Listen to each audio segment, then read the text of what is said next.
Out of Shasta College, how you doing? Humanities 4, Film Studies. Here we are on a Thursday after the Labor Day weekend. I'm going to assign your next paper, which is Citizen Kane for essay number 3. I'm going to talk about that in a moment. We're in World War II. The war is cranked up. It's on its way. Hitler has invaded most of Europe and Africa, and the Japanese are invading all the Pacific Islands that they can get their hands on and invading China. Uh, so the war is worldwide. The world is at war, and America is right in the middle of it. We're cranking out the armaments, the ships, the tanks, the guns, the bombs, the planes. Women are making a lot of that because the men are in the army now, and the women are doing their job just as good as the men. And that is a big change in how the country was changed. It's the first rear their head. Women are rearing their feminist heads, and they want equal rights on everything, as well they should. Anyway, so while that is happening, um, I need to take 1 second of a break to let one of my ridiculous cats out.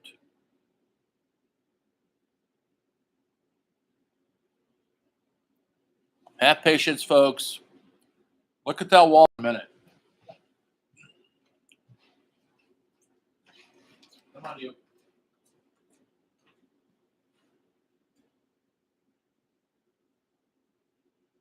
Okay, you're not going up and enough. I can help you. Forget it.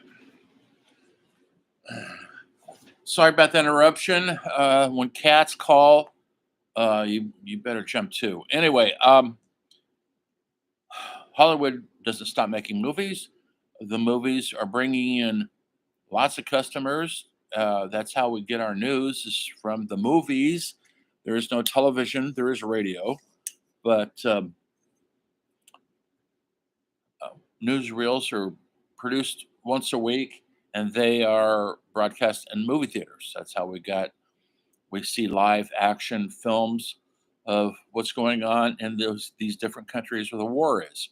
That's how people got their information, besides newspapers and radio. But the visuals were once a week at the movie theater, and people are still flocking to the movies. They need some entertainment. They need something to take their mind off the war. And also, when they go to the theater, they buy war bonds. And by buying a war bond, it means your money goes directly into the war machine. And we had to really crank that up to get going because we had a small army, a weak army before Pearl Harbor. And after that, we had a strong army. And while that was going on, Hollywood has received the call and they're making propaganda films, war films like Sands at Iwo Jima, Wake Island, so many others. You might not think they're propaganda, but they were because they always put America in a good light. We weren't the oppressors. We weren't the offenders. We were the defender of the faith and democracy. And they didn't show Americans doing anything bad. We did bad shit, folks. But that's how war is. But they didn't show any of that. And the early films that they made in Hollywood, early World War II films, um, sometimes we're on the losing side of it. But we had to put a positive face on it and to make it look like everything's going to turn out all right. We didn't know. That was just a guess. Um, in 1941, Orson Welles, 24 years old, 25 by the time he filmed his masterpiece movie called Citizen Kane, that changed his entire cinematic landscape. Uh, he made this movie, his first movie They gave him complete artistic control, final cut. That's very, very rare, especially on a first time filmmaker. But his reputation was that well deserved. And with the cinematographer Greg Tolan, they changed history. Orson Welles always said, I didn't know what I was doing, and that was a good thing because he would request things that hadn't been done before. But Greg Tolan, instead of saying can't be done, he'd say, let's figure it out. And that's what you need in a partner when you're making a movie. Someone who says no to you all the time, not making a good partner. You want someone who says, yeah, let's try it. So Greg Tolan was a great partner. Now, he had worked with John Ford already, and he was very well renowned cinematographer who died way too young. And it's just in his 40s, a cancer, heart attack, I can't remember. But he died before the war was over. But in the meantime, he was inventing lenses. They were figuring out different angles on the camera. Orson likes to film very low angles, shooting up. And they couldn't get the angle low enough, so they'd actually cut a hole in the floor and dig down. So the camera was in this hole in the floor, aimed up. Because Citizen Kane is all about power and the corruption of power and ego and status and narcissism, and he wanted to show it in a visual way, not just telling you through dialogue. My light is screwed up here. Don't ask me why. Um,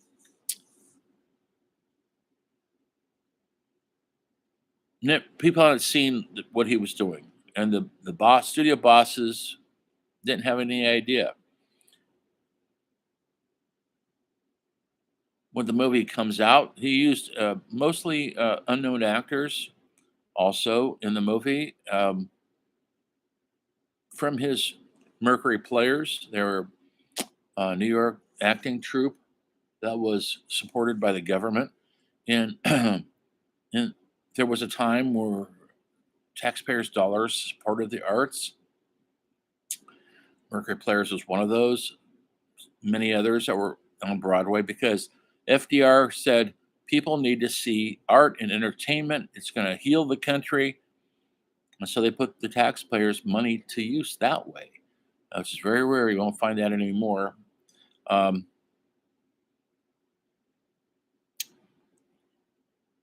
he had established himself with this radio show called War of the Worlds, based on the famous novel, and it was a radio show done on Halloween, 1938, I believe. You can listen to the entirety of it on YouTube. It's pretty fun. They actually made several movies about it. By H.G. Wells is the novel where the Martians invade uh, the world and we fight them off. They made it into a really good movie, uh, War of the Worlds, George Powell production, and they made a pretty mediocre one, a remake, just a couple years ago with Tom Cruise. Same movie, just a different budget, different special effects. But War of the Worlds, he did this as a radio show. Orson did because he had a weekly radio show. He loved radio. They would put on dramatic plays, radio plays. The actors standing around a microphone, doing their characters. They have sound effects, very effective. You can listen to the whole radio program if you want. They played every Halloween on certain radio stations, NPR and stuff. And it was done so real. It was done like a newscast, like it was actually happening, and it was so realistic that people out there in the radio listening land thought it was real.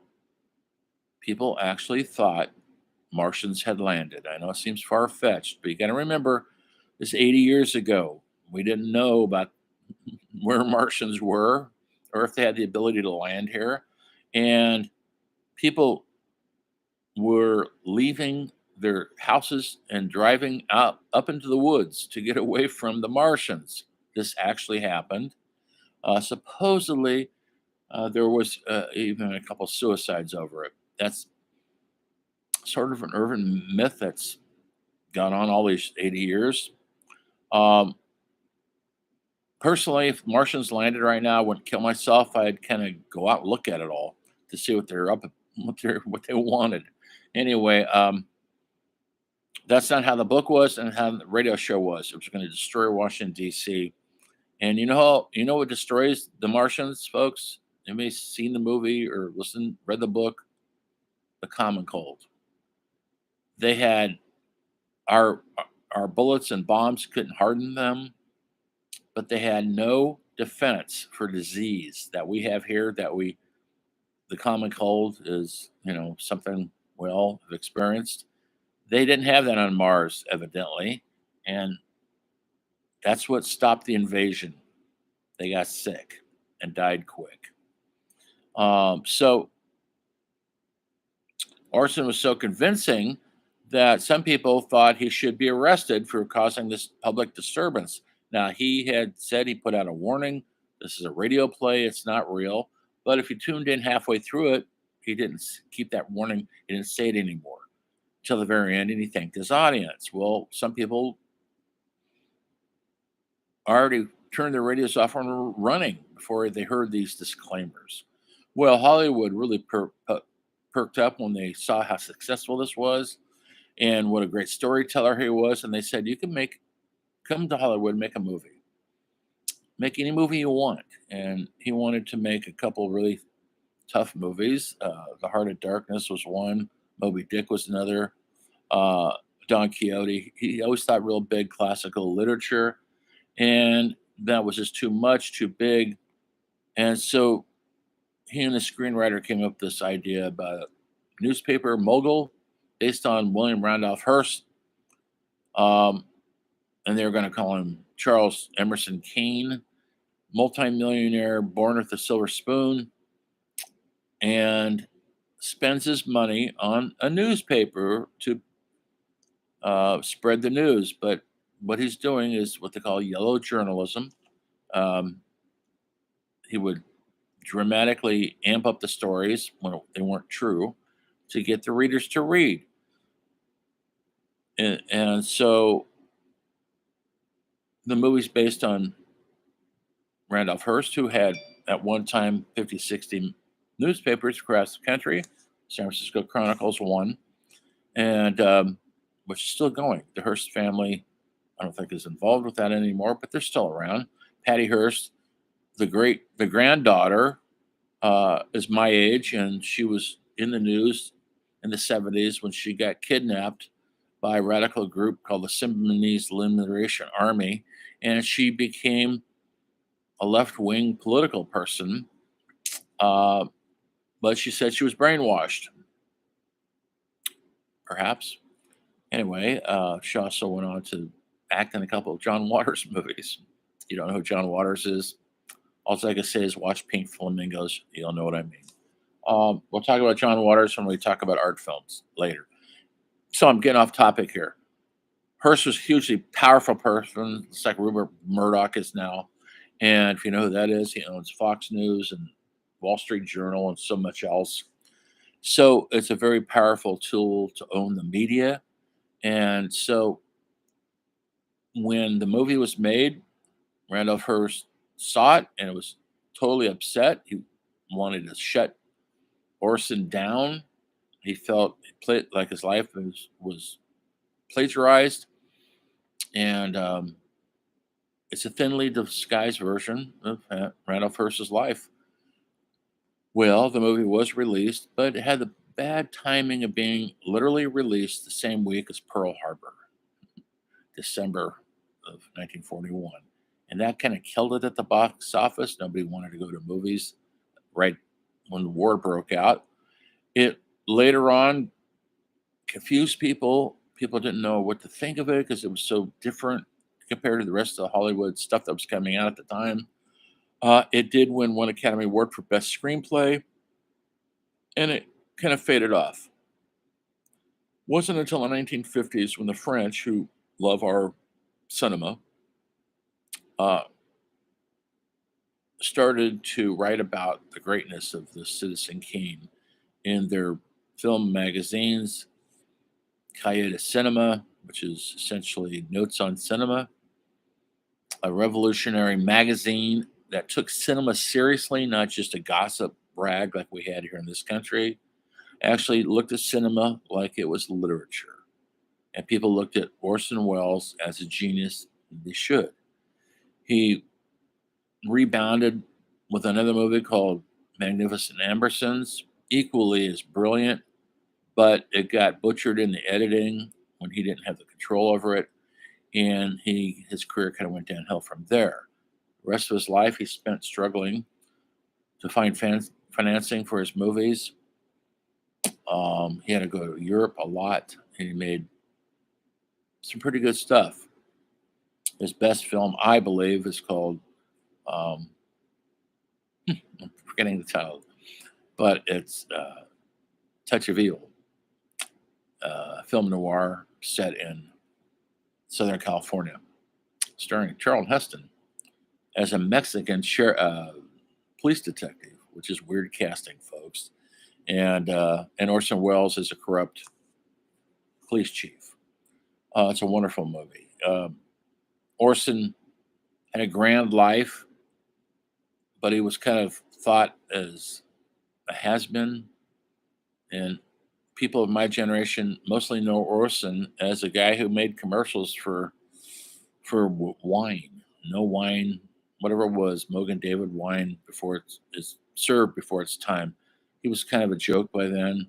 He couldn't get a movie made, and he was on talk shows, and he kind of became a parody of himself, a big, heavy set guy, smoking cigars, and always was working on screenplays, always dreaming about the next movie. And he died at the age of 70, a heart attack in bed, but he was working on a new movie that he wanted to get off the ground. Nobody would finance it, though. He kept his dream alive. Orson is an American dreamer of the highest order, and he's got enough masterwork films to stand the test of times, and it starts all with Citizen Kane, which you're going to write your essay about.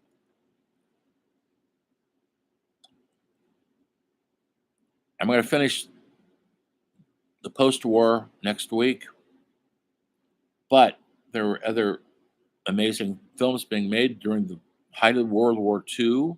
Casablanca, 42 with Humphrey Bogart, classic cinema. Um, Towards the end, Grapes of Wrath, the great John Steinbeck novel made by the great director John Ford. He also did How Green Is My Valley during this time. Wonderful, heartfelt, brilliant films. In the height, and John Ford had just joined the army. These are the last two films he worked on before he went off the war. Left his family behind. I hope you had a chance to see the preview to that five who came back, the directors. All these directors were at the height of their fame during this time, and they all stepped away from their careers, as did a lot of actors, which is a very rare thing to do.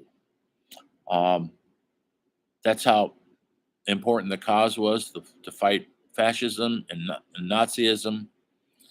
And that's World War II in a nutshell. Films continue. People are still going to the movies, and we still have this insatiable appetite for big screen adventures and entertainments. And if you throw a message in, even better. I'll talk to you later. Look for the next assignment. I'll sign it today. It'll be due next Friday. Um, Good luck in your essay that's due tomorrow, I think. I've almost got the first essays graded. I have about 6, 7 more to do, and I'm impressed. You guys are paying attention. You're thinking, and that's all I could ask you to do. What I don't want you to do, let's see if you stick around for this whole lecture. It's 20 minutes long. Don't tell me the plot of the story. That's not going to be the paper. That's not what I'm asking. I'll put it up there again in an essay. But some of you are still just telling the story. That's not critically analyzing what makes that film matter. So go deeper. The grading will get harder as we go along because you'll get better. I went easy on you this time.